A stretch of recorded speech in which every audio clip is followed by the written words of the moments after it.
made your way over to spend your money, please do so. But tell us a little bit, Jim, about Hunter and about how it came, the foundation came to be. And hey guys, I'm not going to use a microphone because when I speak with passion, I want to let everybody understand what it's all about. I don't need a microphone to talk about my foundation and talk about my son. To make a long story short, when I retired from the Buffalo Bills in 1996, my wife was pregnant. And of course, we were very blessed to have a girl. I already have a daughter. So of course, having brothers, older than me, all of them having boys, I was one of the lucky ones. I'm lucky because I had a beautiful daughter. But of course, I wanted to have a son. My wife was pregnant, and her water broke on Valentine's Day, which is my birthday. Wow. And I pretty much, of course, rushed to the hospital with my wife and went through the Lamaze classes, all those great things that you do as fathers and wives when you're having a beautiful child. And I rushed into the room, and I'm all excited because I'm thinking Valentine's Day. Wouldn't it be great if we had a son? And for me, we didn't know what whether it was going to be a boy or a girl. Our first daughter, we had no clue. So me and my wife decided we're not going to find out this time. Is what I thought.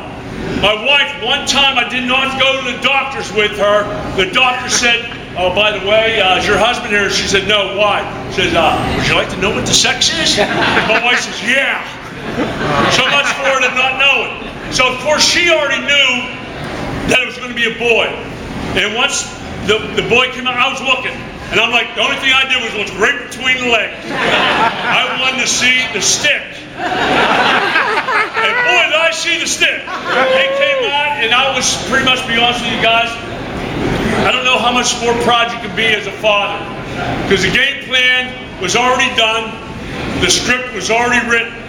My brother Danny had a son born 11 days before Hunter was. So I automatically thought Hunter wearing number 12. Zach wearing number 83. Hunter throwing touchdown passes to Zach. Baseball, one would pitch, the other one would catch. While the other one was pitching, the other one would catch. And when we went hunting, one would be sitting to the tree stand to my right, the other one would be sitting to the tree stand to my left. All those things that I dreamt about as a father, as we all do as parents. You always dream about what's best for your kids. Well, my son, we took him home. We noticed he wasn't reaching milestones. He was first diagnosed with cerebral palsy. And for me, that floored me and my wife both. But then, of course, he continued to get worse. 4 months into his life, he was diagnosed with a fatal disease called Krabbe leukodystrophy. What that is, it affects the white matter of your brain. Everything we take for granted every day, the movement of your arms, your legs, your hearing, your sight, your swallowing, these children do not have any of those motor skills. The average life is 14 months. They pretty much told us to take our son home, make him comfortable, and watch him pass away. Well, every morning, me and my wife would wake up. That first year, we woke up thinking, is this the last day that we're going to see our son?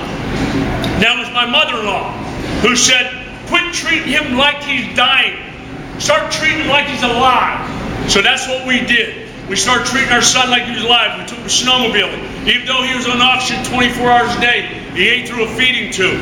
We wanted to give him that life that he deserved. Took him horseback ride. We did all these great things with him. And then, of course, as time went on, I saw how much suffering he went through. I saw all the things that he was going through.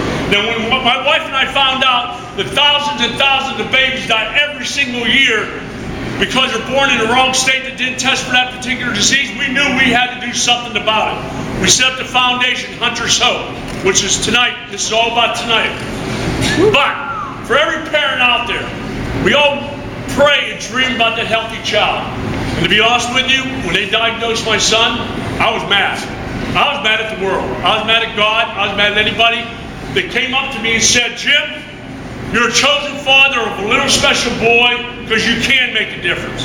You won't believe how many people told me that. You don't know how mad that made me at the time. But then I realized when my wife said, Jim, if there's ever time for you to use your name, she says it's now. Let's not hide behind this. Let's go make a difference for others. Even though everything we did when we started our foundation, we knew it wasn't going to help our son. but we knew it was going to help everybody else, all others. That's why I continue to travel to different states, meet with governors. I met with the mayor, the new mayor, and God bless him, the one that passed away, but met with the young lady tonight, and we talked about that. The thing is, what we have is not just in the United States, it's in Italy, it's in Canada. There's a family here tonight. And there's so many things that we all as parents dream about for our kids. But when somebody tells you your son or your daughter's not going to live to be a year old, that floors you. And of course, as we fast forward through it, I can stay here for an hour and a half talking about this, but as we fast forward through it, I remember the day I was at Super Bowl. I don't remember what it was, but it was in 2002. And I was picked to go to the Pro Football Hall of Fame. And every night till August 3rd, about 6 months, I prayed that if it was God's will, my son would be there that day when I was inducted. And God granted me that blessing. My son Hunter was there with me. He was 5 years old at the time. He was right there to my right. Probably the best feeling I ever had was having my son there. We were very blessed. But, after Hunter, we took a chance. And we had another beautiful daughter named Cameron. So I'm blessed to have 2 beautiful daughters.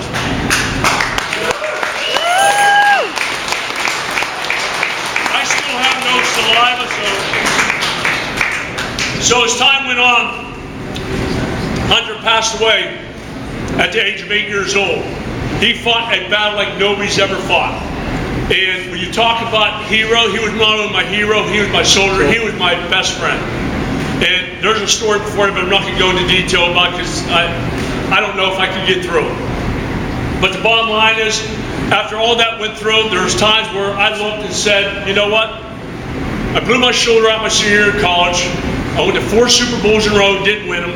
I had a son born on my birthday. I had a son that was diagnosed. I voted Pro Football Hall of Fame. My son passes away. The ups and downs, the roller coaster ride that I had throughout my life. And I'm only going through a few of those things. And the thing is, it's what we do about it. Every single one of us in this room will go through things in our life, young and old. But your attitude that you have to make a difference is what it's all about. Through my whole fight, when my son was there, we had the attitude that we're going to make his life better. That's exactly what we continue to do.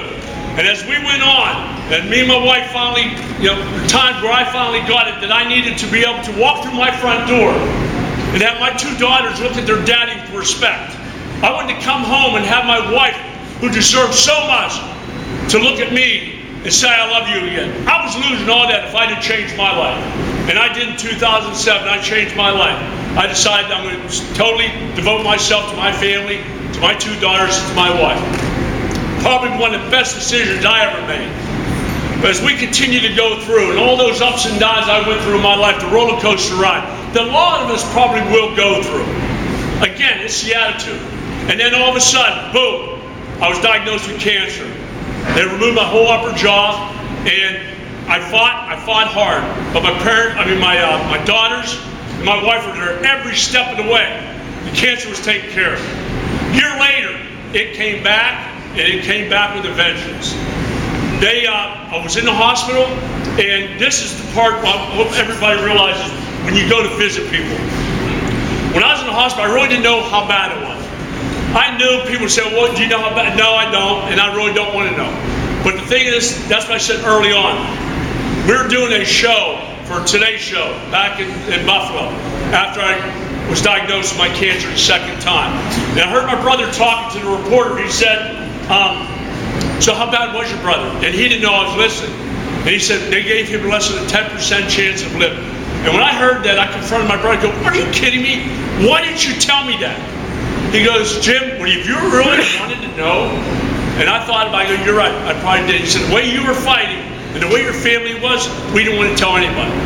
When I was in the hospital laying up, my family, my 2 daughters, my 5 brothers, and my wife, not one time did they ever walk into my hospital room with a frown on their face. They walked in with an attitude they're going to make my day better by their presence. That's what we do with Hunter Soap. We're trying to make every day better for the people that are suffering. And as I continue to travel the country and talking about Hunter Soap and what we continue to want to do, I was laying in a hotel room about less than a year ago. As I laid in bed, I was thinking about how many people said I was an inspiration for them. And I thought, you know what? By you telling me that inspires me to keep fighting, to keep wanting to make that difference for others out there. As I laid in bed, I thought of this saying. I heard it and wrote it down because I knew with all the concussions I had playing the NFL, how many Labatt Blues I drank coming up here to Toronto, and how many times, and all the radiation treatments I had, I knew I'd forget it. Within 5 months, I did forget it, but thank God I wrote it down. But this means so much. Here's what I came up with. Make a difference today for someone who is fighting for their tomorrow. Now, so true. Make a difference today for someone who's fighting for their tomorrow. It doesn't matter whether it's somebody sick, or whether it's the elderly, or whether it's your grandparents, or whether it's your mom and dad. If they're not feeling good, go in with an attitude you're going to make their day better. Trust me, it works. Because all the time, I had no idea how bad it was. We knew how bad our son was, so we made his life so much better by just changing our attitude. Completely treating him like he was living. Well, that's what my family did when I was diagnosed with cancer. But the thing is that I traveled. I realized, you know what? Yeah, I went through all that, but I don't have it that bad. There's so many people that have a lot worse than I do. But the thing is, I would never give up on the fight that I have. And I just urge everybody here tonight, make a difference for somebody out there. Whether it's, like I said, your grandparents or somebody you know that's somebody sick, when you walk in to talk to them, you might be fighting back tears, but don't walk in there crying. Walk in with a smile on your face that you're going to make their day better. Because trust me, and I'm sure a lot of people probably agree with that, because I'm sure a lot of you have gone through it, and I know I met a couple of people tonight that have been fighting cancer. Well, that's what it's about. Being an influence maker, being a difference maker. That's what I've been doing all my life. I've been, people that, how'd you do it? I just never gave up. I brought up in a good family. My mother and father brought us up the right values. You never give up. You're going to fall on your faces. Get up. You'll be all right. Even my daughters, my youngest daughter, when they were little, they would fall down. My wife would run over. You're all right. You're all right. And I go, don't do that. I said, trust me. If my daughters would fall down and I knew that they were hurt, I'd be the first one over picking them up. But the thing is, the reason I did that, because I wanted them to be tough. They're going to fall down. Get back up. And after a while, after my daughters were like 8, 9 years old, they'd fall down, they'd look at me and say, yeah, we know, Dad, get up, you'll be all right. Well, they get it now. And finally, with this one, my daughter Erin, she was the older sister of a little boy named Hunter. She saw what he went through. She knew how I brought her up to be a tough Kelly girl. The firm handshake. I don't care if you're a girl or a boy. You're going to give a firm handshake. You're going to look the gentleman in the eye or the person in the eye. Yes sir, no sir. That's how I brought my kids up. And as she continued to grow and be strong and be Kelly tough, now all of a sudden she was faced with her father. Now is she going to lose both men of her life? She lost her brother. Now she's going to lose her dad. How I brought her up to be tough, how Mommy brought her up to be a tough Kelly girl too. Well, she wrote a book. It's called Kelly Tough. And how she went through growing up, how her faith got her through a lot, how she was brought up. New York Times bestseller. Guys, it's not only a must-read for you, but ladies, if you want a powerful book, a really, really good book, and I'm not just saying because my daughter wrote it, she was 19 years old when she wrote it. And the thing is, New York Times bestseller as a 19-year-old, she said, when they would interview her, she said, it was easy. Even though it wasn't easy, it was easy because I put my heart on paper. I wanted people out there to understand. Yeah. I wanted people to understand that, as I stated many times over, families will go through things. Stand up, face it, get through it, understand, learn from it, move on. Tears are good. Trust me, tears are good, but at the right time. So I hope I was able to share about Hunter's Hope and what we're doing here tonight with the auction, and tell you a little bit about Buffalo Bills. And of course, just so you all know, I know there's people out there wanting autographs. I'm not going to be able to do that tonight because what I decided to do, we're going to take pictures with the VIPs, but I decided to take a picture with every single person in here tonight. Yep. So I want to make sure.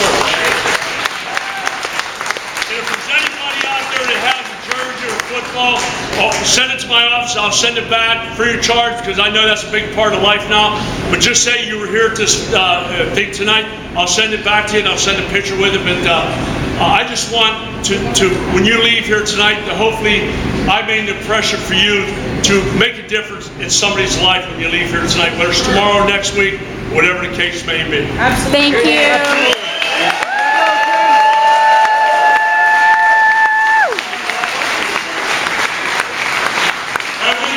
Austin. I'm